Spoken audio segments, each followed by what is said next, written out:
good news is that parts of the city are starting to see some kind of water flow. We were told by Mayor Avula that parts of the north side and east end are starting to see water. However, the bad news is that the city's reservoir, the level of water that is in there, it's not enough to be properly tested. We were told during a press conference today that it's at about 7 feet high. That water needs to be at about 10 feet high in order to be properly tested.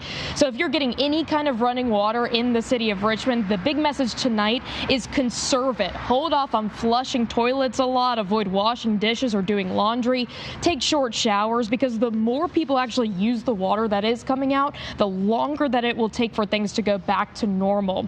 We were told that over a dozen tanker trucks were tasked with getting water to area hospitals. We're still waiting to get an update on how those hospitals are doing or if they have what they need. And the mayor said that water distribution seemed to do well today at its 11 sites in the city. But if that people couldn't get to a site, they can call 311 to see how they can get free water.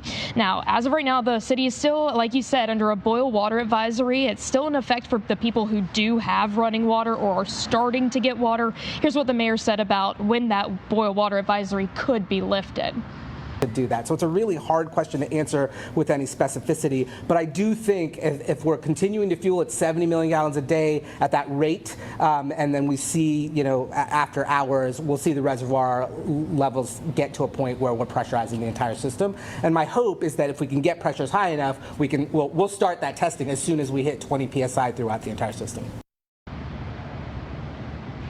Now, we also heard from Superintendent Jason Cameras. He said that he did not feel like it was safe enough to send kids back to school for the rest of the week. He did say, though, that he hopes that kids are able to be back in class come Monday. He did say that the district would be distributing free meals that don't require any cooking or any water tomorrow and Friday. We should get an update on that sometime tomorrow morning. Now, the big thing to note tonight is that we are still under a boil water advisory, and if you do have water, conserve it.